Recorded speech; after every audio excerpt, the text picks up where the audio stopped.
జీవవాక్యము అనుదినము నడిపించు జీవవాక్యము, బాధలలో బ్రతికించు జీవవాక్యము, చీకటిలో వెలిగించు జీవవాక్యము, ఆపదలో ఆదరించు జీవవాక్యం, ఆపదలో ఆదరించు జీవవాక్యము, జీవవాక్యము, జీవవాక్యము, జీవవాక్యము, జీవవాక్యం.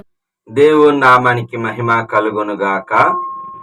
క్రీస్తునందు ప్రేమైన దేవుని బిడ్డలారా, ఈ దినము నవంబర్ 6వ తేదీ లేఖన భాగము హెబ్రీలకు రాసిన పత్రిక 3వ అధ్యాయములో నుండి దేవుని యొక్క వాగ్దానము 1వ వచనము, పరలోక సంబంధమైన పిలుపులో పాలు పొందుటకు దేవుడు మనల్ని పిలిచాడు. అవును, ఈ లోకములో ప్రయాసపడి భారం మోసుకున్న సమస్త జనులారా నా ఎద్దుకు రండి, మీకు విశ్రాంతిని ఇస్తాను అని చెప్పినప్పుడు అందులో శరీర సంబంధమైన విశ్రాంతి, ఆత్మ సంబంధమైన విశ్రాంతి కూడా ఉంటుంది.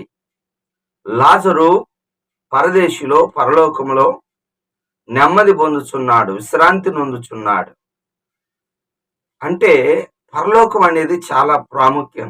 అసలు దేవుని యొక్క ఉద్దేశము ఈ పరలోకానికి రాకుండా ఆపుతున్నది పాపం గనుక, పాపం నిమిత్తం ఆయన పశ్చాత్తాపడి, మనం పశ్చాత్తాపడితే ఆ యొక్క శిలువ యాగాన్ని మనం నమ్మితే మనం దైవ రాజ్యానికి వెళ్తాం. అంటే దాన్ని లూకా సువార్త 5:32లో యేసు ప్రభువారు పాపులను పిలుస్తున్నాడు. ఎందుకంటే మనసు మార్చుకున్న వారికి దేవుని రాజ్యం సమీపించి ఉన్నది గనుక మీరు మారు మనసు పొందండి. అంటే మారు మనసు పొందితే పరలోక రాజ్యంలో ప్రవేశిస్తాడు. ఎప్పుడైతే మనము మనసు మార్చుకుంటామో దేవుని యొక్క చిత్తం కూడా ఏంటి అంటే, రోమీయులకు రాసిన పత్రిక 8వ అధ్యాయం 30-31 వచనాల్లో ఆయన నిర్ణయించుకొని పిలుస్తాడు. పిలిచి నీతిమంతులుగా తీర్చబడి అటు తర్వాత మహిమలో చేర్చుకుంటాడు. సౌలు హింసకుడు, దోషకుడు. దేవుడు అతన్ని పిలుచుకున్నాడు, పాపాలు ఒప్పుకున్నాడు, పశ్చాత్తాప పొందాడు. తర్వాత నీతిమంతుడిగా తీర్చబడి దేవుని సేవ నిమిత్తం మహిమలోనికి ప్రవేశించాడు. అతన్ని మరి చెరసాలేసి శిరచ్ఛేదనం చేశారు. అవును, సౌలుగా ఉన్న అతను పౌలుగా మారి ప్రభు నిమిత్తం మరణించి మహిమలోనికి ప్రవేశించాడు. అవును, దేవుని యొక్క మహిమార్థంగా మనం జీవించాలి. ఈ దినము దేవుడు నిన్ను పరలోక రాజ్యంలోకి చేర్చుకోవటానికి ఇష్టపడుతున్నాడు. నీ మనసు మార్చుకొని నీవు కానీ రక్షించబడితే, అవును, జక్కని పిలుచుకుంది కూడా పశ్చాత్తాపడి రక్షించబడటానికే. అవునండి, దేవుడు శిక్షించేవాడి కాదు, మన పాపాలను క్షమించి మనల్ని పరలోక రాజ్యంలో చేర్చుకునేవాడు. ఒప్పుకోవలసిన పాపాన్ని చూసినట్లయితే 10వ వచనములో హృదయ ఆలోచనలో తప్పిపోతున్నారు మానవులు. అవును, హృదయ తలంపులు చెడ్డగా ఉన్నవి. ఆదికాండం 6వ అధ్యాయము 5వ వచనములో అప్పుడున్న ప్రజల యొక్క హృదయ తలంపులు, వాళ్ళ మార్గాలు అంటే దేవుడు మార్గం కాకుండా వాళ్ళ ఇష్టమైన మార్గములో విచ్చలవిడిగా తిరుగుతూ వాళ్ళ హృదయ తలంపులు చెడిపోయి ఉన్నాయి కనుక పాపం పండింది. అందుకే దేవుడు జల ప్రళయాన్ని పంపించాడు. జల ప్రళయానికి ముందు 120 సంవత్సరాలు అవకాశం ఇచ్చారు, వారు మార్పు పొందలేదు. మార్పు పొందే వాళ్ళు వెంటనే మార్పు పొందేదానికి అవకాశం ఉంటుంది. దేవుడు ఇచ్చిన సమయం కంటే కూడా ముందే మారిపోతారు. నినివే పట్టణానికి 40 రోజులు టైం పెడితే యోనా చెప్పిన మొదటి రోజే వారందరూ విని పశ్చాత్తాపడి, రాజు సైతం దాసులు సైతం గోనె పట్ట కట్టుకొని తగ్గించుకొని వారు చెడుతనాన్ని మానుకొని యేసునందు విశ్వాసం ఉంచారు. ఈ యొక్క ప్రజలు జలప్రలయానికి ముందు ప్రజలు తింటూ త్రాగుతూ ఇష్టం వచ్చినట్టుగా ఉంటున్నారు. దయచేసి హృదయ ఆలోచనలు కఠినపరచుకోవద్దు. మరి హృదయ ఆలోచనలు కఠినపరచుకుంటే పరలోక రాజ్యంలో ప్రవేశించలేము. హెబ్రీయులకు రాసిన పత్రికలు కూడా ఆ యొక్క 3వ అధ్యాయం చివరి భాగంలో ఇశ్రాయేలు ఎందుకు మరి కానాన్‌లోనికి ప్రవేశించలేకపోయారు మొదటి తరం వారు అంటే, వారు హృదయము కఠినం, అవిశ్వాసము చేతనే. అంటే వాళ్ళ హృదయము చెడ్డగా ఉన్నది కనుక వారి పిల్లల్ని దేవుడు కానాన్‌లోనికి ప్రవేశపెట్టాడు.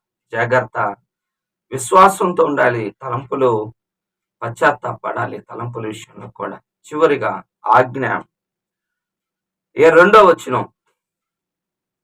వచనంలో మోషే నా ఇల్లంతటిలో నమ్మకమైన వాడు. అంటే తన ప్రజలను నడిపించడానికి నాయకుడిగా మోషేని ఎంచుకున్నాడు. కారణం నమ్మకత్వం.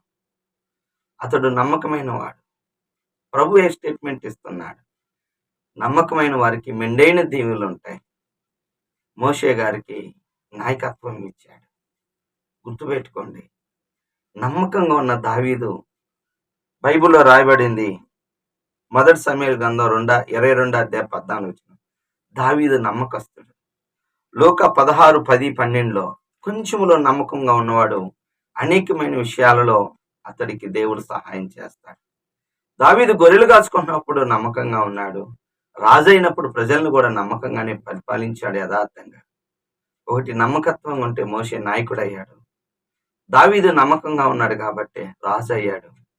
హిజ్కియాకైతే ఆయుష్ 15 సంవత్సరాలు పెరిగింది. 2 దినవృత్తాంతాల గ్రంథం 31:21 హిజ్కియా నమ్మకంగా యథార్థంగా దేవుడి పని చేస్తూ లేవీలను నియమించి దైవారాధనలు జరిగించాడు.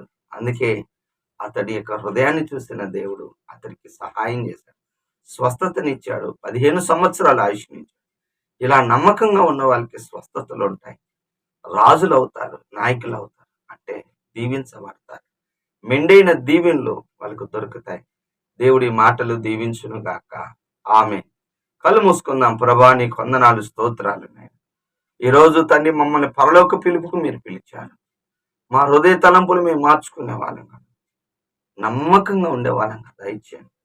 అపనమ్మకస్తులుగా ఉండకుండా నమ్మకంగా జీవించి ఆయన నీ కృప పొందుకునే, నీ దయను పొందుకునే వాళ్ళంగా దయచేయమని, మహిమను తెచ్చుకోమని, ఘనత తెచ్చుకోమని యేసు నామములో ప్రార్థిస్తున్నాను. ఆమేన్. తండ్రి యొక్క ప్రేమ, కుమారుని యొక్క కృప, పరిశుద్ధాత్మిక దీవెన సదాకాలం మనందరి తోడుగా ఉండును కాక. ఆమేన్. హల్లెలూయా. దేవుడు మిమ్మల్ని దీవించును గాక. ఆమేన్.